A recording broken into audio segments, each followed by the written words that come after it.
What's up guys, it's your girl Riva and I am back again with another video. If you're new to this channel, hi, my name is Riva. It's very nice to meet you. Before we get into this video, make sure you guys hit that subscribe button. Make sure you guys give this video a thumbs up. And as I always say, make sure you guys leave your comments in the comment section down below. It doesn't matter how you feel about this video.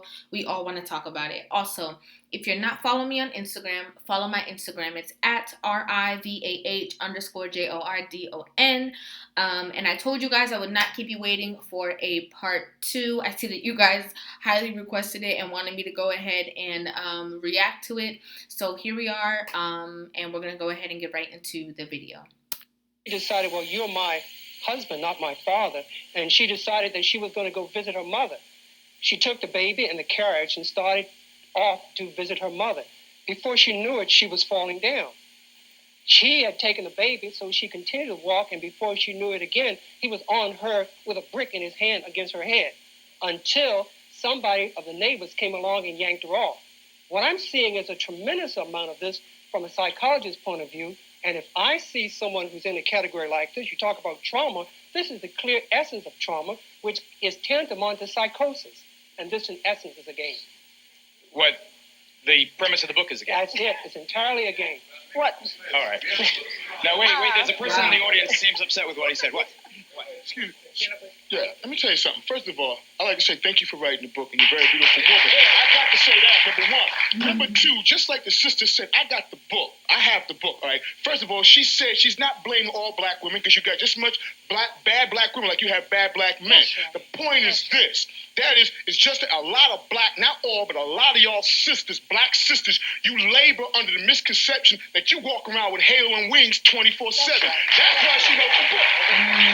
Abiola Sinclair from the Amsterdam News, your response? It's him being so upset for me. Well, first of all, let me say this. Let me qualify myself. There is some truth to the book.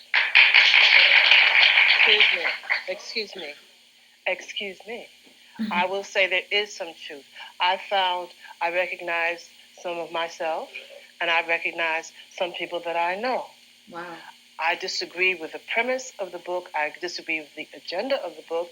And I disagree with the overall inclination of the book to undermine the black woman, to rob her of her self-confidence, to excessively blame her for societal problems that are not of her control. The black woman has, at very least, carried this race.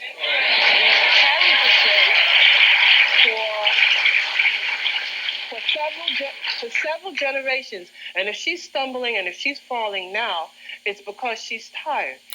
So I'm a little confused as to what she said. She said that, she's read the book and she finds herself in the book, as well as she can identify herself as some of the people that I guess Miss Ali was talking about. She can identify other people that she knows that Miss Ali would have been talking about. However, she doesn't like the whole narrative and the agenda that the book was trying to do when it comes to black women. But from what I've seen so far, the only people who were necessarily, I'm not saying all, but majority of the people who were purchasing this book were of the black community. So who would they be discrediting? Who would she would be discrediting the black woman to is the question.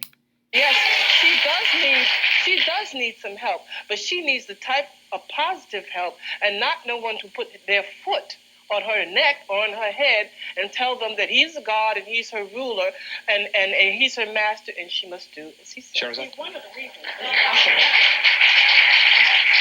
the reasons it's possible for us to always fall back on that we are the so-called backbone of the black nation is because we have been provided with more benefits in this society than the black man.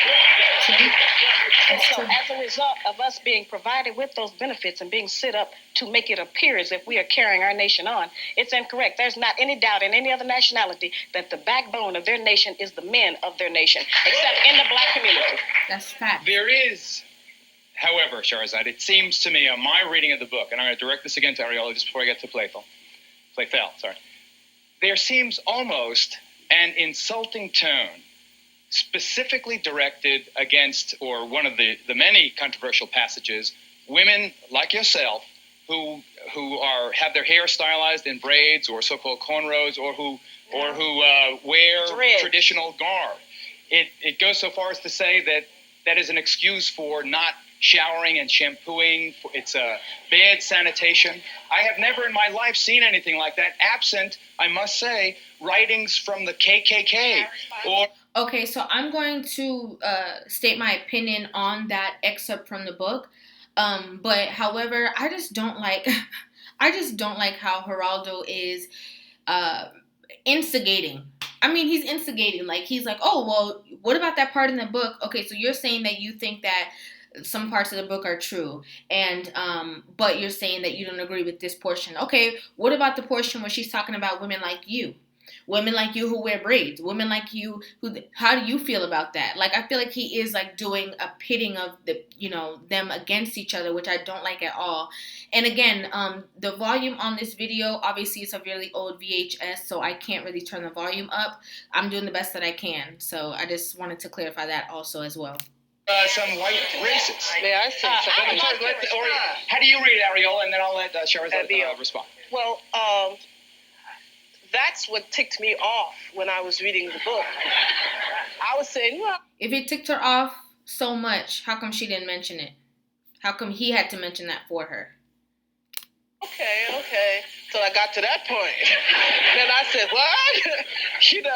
Because I wash my feet and I oil them and I wash my hair, and I'm very particular about how I look and how I smell. And most of the Afrocentric sisters that I know are fashion plates.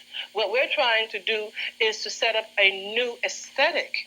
What we're trying to do is say that some of us, when you put us in Western clothes, we look almost ugly. Now, I don't want to use that word because there's no ugly person, but we don't look like ourselves. When we wear our African attire, it tends to accent other things and makes us look much more acceptable and much more beautiful. Not just women, men also, I feel. So I that's my point, and I took exception with that. I have to take our first break. As you know, we have to have commercials in this program. Then Shahrazad responds, and then Playthel, we bring you into the game. 2 minutes, we'll be right back. Is it possible, Shahrazad, that you have made certain passages intentionally inflammatory to make a point? Well, absolutely not. Certainly, a lot of the truth of any people is very painful. As I said, this is in response to what Sister was saying. This is not the kind of book you need to rush home and try to read all in one night. You'll get overwhelmed. Read a little bit, put it down, and go back and try to read some more. The book is clearly our collective contribution as Black women of everything we have learned from our slave history that impacts negatively on the relationships with our men. It's just everything that we do. Was it necessary to make that point about sanitation and odor? Well, let's go with the thing. The issue about the dreadlocks, which is what you're referring to, I'm sure, it started out certainly as being a very powerful point that a lot of women made. But that's just merely a medical fact. I studied the dreadlock under the microscope and found that no matter how much you washed it, it had parasites and mites in it. And the people's hair would come out and everything else. Now, if anybody want to do that, go check it. Playthel, do you want to try to deal with that? Yeah. Listen. Okay, so when it comes to that, I've been a hairstylist for a really long time. I also personally know a lot of people who do have locks. And I don't like the term dreadlocks because that term was given to say that your hair is dreadful. So it's really locks, And for this, I don't agree with that at all. That statement, I 100%. If there's one thing that I 100% don't agree with when it comes to Miss Shahrazad Ali's statements, is her sentiments on that. And the reason why I'm saying that is because, like I said, hair care is hair care. If you take care of your hair, no matter what state it's in, it's great hair care, right? Like, your hair is either going to be clean or not clean. However, so when it comes to locks, that's not true. There are ways to keep your locks 100% clean. Yes, they are a little bit harder to take care of, but that doesn't mean that they will not be clean. That's completely untrue. And I know that for a fact that that's completely untrue. But also, moving forward, the reason why they fall out sometimes is because of, yes, product buildup. If you have too much stuff on your hair and the weight of it pulls your hair out. Or if the locks are just too heavy, and they, just after time, obviously because of gravity, it pulls and then they come out. So that is true when it comes to if they come out, but not because of filth or parasites or anything like that. Now, that doesn't mean to say that that's not true in maybe some cases where people are not clean, but cleanliness, it doesn't matter what hairstyle you have, because I think, so it sounds like what she said and how the person was trying to clarify it was that some people do things as an excuse to not take care of themselves. So some people don't, grow their locks because they feel like connected to be able to do that. And because of whatever reason, they really do that so that they don't have to comb their hair every single day, which is true. And I think also it's safe to say, like, when it comes to, yes, the braids and the wigs and the weaves and stuff like that, it's the equivalent of people who, constantly have different braids and wigs and weaves. And there's a great portion of people who take care of their hair underneath their styles. But there's a great portion of people who will leave it in for a long time. And they have a lot of scalp issues. They have a lot of product buildup. They have a lot of stuff going on underneath that they're not taking care of. So the outside looks good, but inside their hair is literally deteriorating because they're not taking care of themselves. So for the narrative of what she's trying to say, as in people will do certain things just so they can make excuses on taking care of themselves, that her narrative I understand, but that exact fact about certain hairstyles is untrue. I don't agree with that at all. Just like the same way I said about, like, obviously, like, with domestic violence and stuff like that. We don't agree with that at all, of course.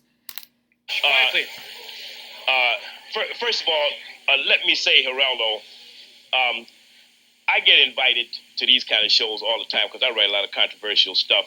But I assiduously avoid these kind of programs for the simple reason that there's not really enough time in here to have any kind of measured discussion that I like to have. But nevertheless, the reason I came on here is because I have seen Miss Ali on several other programs. And I have her on tape, and I've watched them over and over again. I have read the book. And I would just like to say something I'd like to speak from two perspectives. Miss Ali, from everything I have heard from her, wrote this book based upon her experiences and her conversations. As a scholar, when I look at this book, it has none of the attributes that we look for in a scholarly work. There's no scholarship and no what I can see as but nothing of serious intellectual lasting value here. You understand? And I have two beautiful, smart daughters whom, if any man uses this book, hold on a minute. If any man uses the prescriptions in this book, it is a prescription for disaster.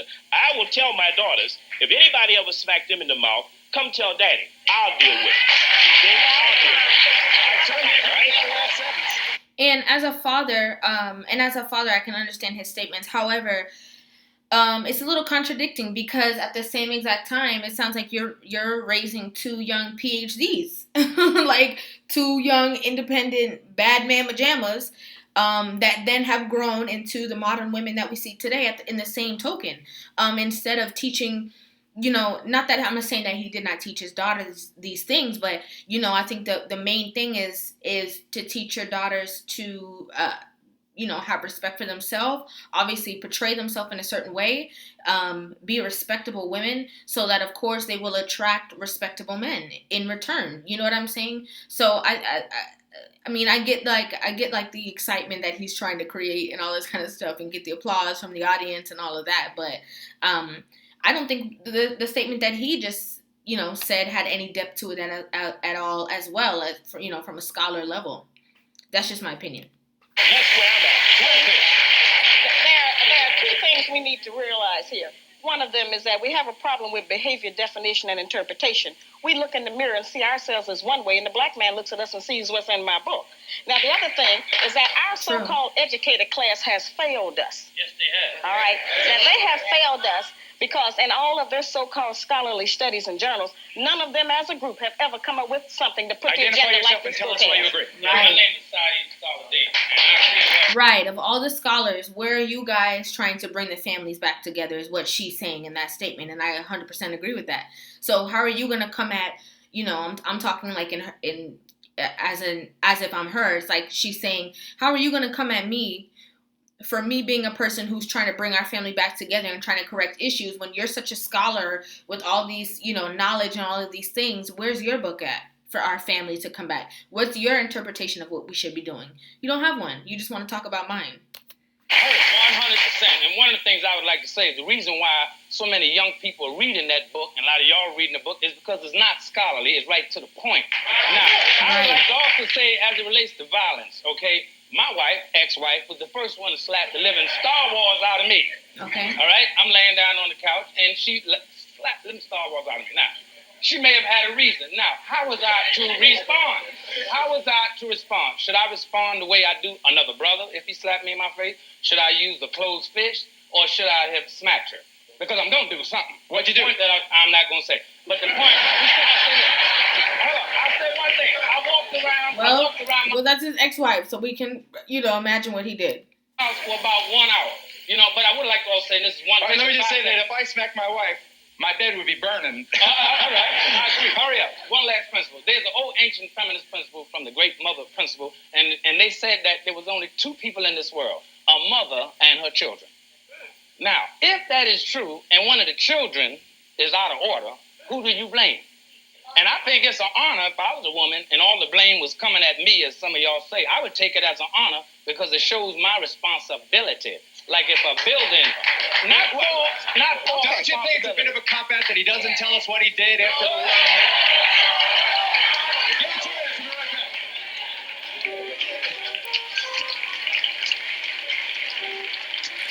Do you agree? Do you disagree? Is this inflammatory? Is this to the point? I agree. I think it's to the point. And you are? I don't agree with everything in there. I'm J.R. Long. I don't agree with everything in there. And I think it's upsetting for me to see points. It's the facial expressions for me when he's talking. Taken out of perspective. The point regarding hitting in the mouth, it's an optional point. It's one of six. Now, it's one of six. Oh, guys, this is just getting better and better and better and better and better. And these conversations are just getting way more in depth, and I love it.